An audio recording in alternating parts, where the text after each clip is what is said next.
तो शुरू करते हैं न्यू मानवा। स्टार्टिंग में हमें पुलिस स्टेशन की बिल्डिंग को दिखाते हैं। वहाँ पर एक आदमी अधिकारी बड़ा कहता है कि चोई यू तुम ये केस अभी बंद कर दो जिसे तुम अभी संभाल रहे हो। अब चोई कहता है कि आप किस बारे में बात कर रहे हो सर, मुझे इतना बड़ा केस क्यों बंद करना पड़ेगा। ये सुनने के बाद वो अधिकारी चिल्लाते हुए कहता है कि अरे तुम्हारा बॉस हूँ मैं, तुम्हें पता है क्या, ऊपर के लोग मुझे ये केस बंद करने के लिए कहा है, तो बेहतर होगा कि तुम इस केस को अभी बंद कर दो। तभी चोई गुस्से में कहता है कि बिल्कुल नहीं, वो 200 बिलियन वॉन की बड़ी धोखेधड़ी का केस है, हम उस केस के सभी शामिल लोगों को पकड़ने के बहुत ही करीब है। ये सुनने के बाद वो अधिकारी चोई के पास कुछ फेंक के मारता है और कहता है अगर मैं तुम्हें वो केस बंद करने को कहूँ तो तुम उसे बंद कर दो, अब बहस करना बंद करो। जो चीज फेंकी होती है अधिकारी ने वो सीधा जाके चोई के साइड में जा लगती है। तभी चोई कहता है मैं इस केस को बंद नहीं करूंगा। तभी वो अधिकारी कहता है सुनो चोई, जैसा है मैं कहूँ वैसा ही करो। ये सुनने के बाद चोई वहां से चले जाता है और फिर सीन हमें थोड़ी देर का दिखाते हैं। एक रूम के अंदर कोई कहता है कि तो कमिश्नर का क्या ओपिनियन है। तभी चोई को दिखाते हैं जो उस केस पर काम कर रहा होता है। तभी वो अपने कलीग से कहता है कि मुझे नहीं पता, बेहतर होगा कि तुम इसे इग्नोर करो। तभी चोई का फोन बजने लगता है पर चोई उसे इग्नोर करता है। तभी उसका कलीग कहता है कि सर आपका फोन आया है, क्या ये कमिश्नर ने किया है। तभी चोई फिर कहता है हाँ मुझे पता है, क्या तुम्हें लगता है कि मैं बहरा हूँ क्या, मैंने कान में लिया है। फिर चोई उस कॉल को रिसीव कर लेता है और कहता है कि हेलो कौन।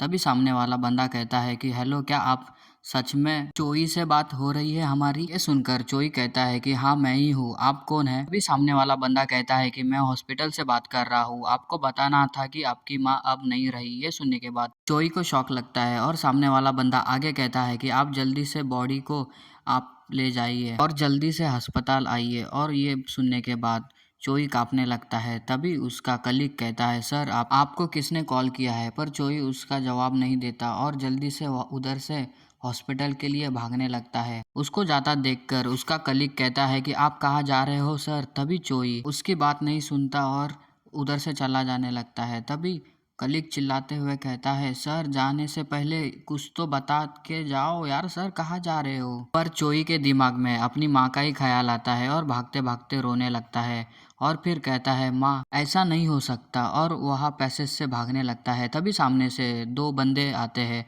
उसमें से एक जन कहता है कि हे भगवान, लॉबी में हमें रिपोर्टर हार्ड टाइम दे रहे हैं। तभी दूसरा बंदा कहता है अरे मैंने अभी तक ऐसा सोचा था कि वो अब तक घर चले गए होंगे। तभी उनका ध्यान अपने चोई के पास जाता है। पहले वाला बंदा कहता है कि ये तो चेयरमैन है, पर चोई उनके पास में से निकल जाता है और आगे भागने लग जाता है। तभी वो लोग पीछे मुड़कर चेयरमैन से कहते हैं कि आप कहाँ जा रहे हो सर। तभी पर चोई उनकी बात नहीं सुनता और वहां से भागने लगता है। फिर वो दोनों बंदे वो रूम में चले जाते हैं जहाँ पे चोई का कलीग था। तभी वो उसमें से उस कलीग से कहते हैं कि चेयरमैन इतने जल्दी में कैसे है।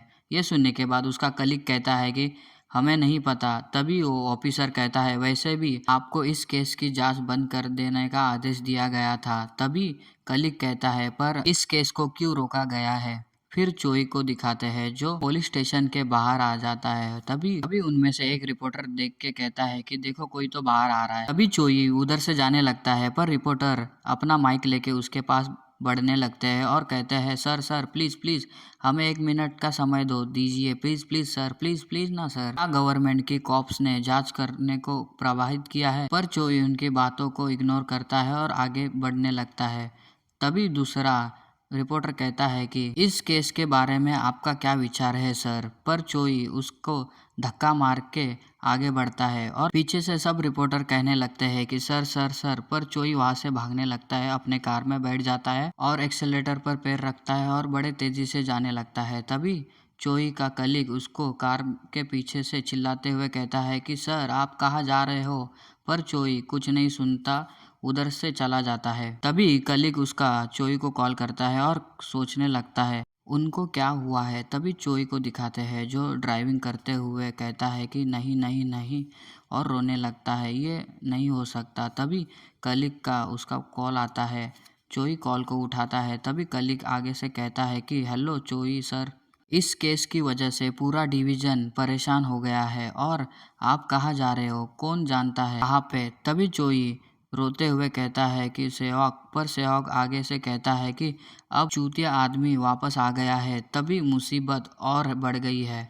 और तो और इंस्पेक्टर भी आए थे, हमें इस केस को बंद करने के लिए कहा। तभी चोई रोते हुए कह ही देता है कि सेवक, मेरी माँ अब नहीं रही। तभी ये सुनकर सेवक कहता है कि ठीक है, मैं आपसे मिल रहा हूँ, प्लीज़ मेरा इंतज़ार करो।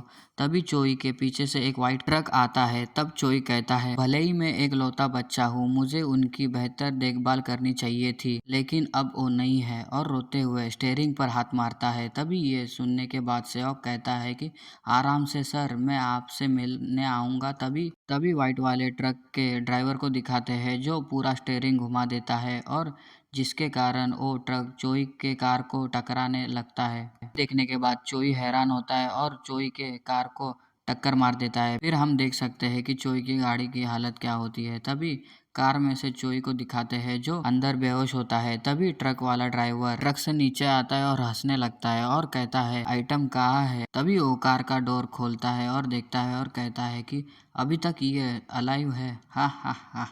फिर चोई को दिखाते हैं, जो स्टीयरिंग पे ठुके हुए हालत में रहता है और उसके सर से खून निकलता है। तभी वो ट्रक ड्राइवर हंसते हुए कहता है कि यदि तुमसे कोई रुकने को कहता है तो रुक जाया करो। यदि तुमने हमारी बात मानी नहीं होती तो तुम्हारी माँ मरती ही नहीं। ये सुनने के बाद चोई बहुत रोने लगता है और उसके आंखों से पानी आने लगता है और उसके पास देखने लगता है। फिर ड्राइवर उसके कार में से डैश कैमरा निकालने लगता है और थोड़ी देर के बाद निकाल लेता है और चोई से कहता है, चोई जोंग, चलो अब हेल में मिलते हैं। यह सुनने के बाद चोई उसके पास एक आँख से देखने लगता है और मन में कहता है कि उसके हाथ पर एक स्नेक वाला टैटू है और वो उसकी वॉइस आदमी है और उसकी स्मेल लड़की वाली है। फिर वो ट्रक ड्राइवर को दिखाते हैं, जो वहाँ से दूर जाने लगता है और अपना हाथ ऊपर करते हुए एक इशारा करता है। तभी वहाँ पर एक दूसरे वाइट वाली ट्रक आती है और बड़े तेजी से चोई के कार के तरफ जाने लगती है। तभी चोई के मन में वो एक ही बात रिपीट करता है कि उसके हाथ में स्नेक वाला टैटू है और वो मेल है और उसके खुशबू एक लड़की जैसी है। और वो चोई रोने लगता है और रोते रोते कहता है कि माँ, आई एम सॉरी।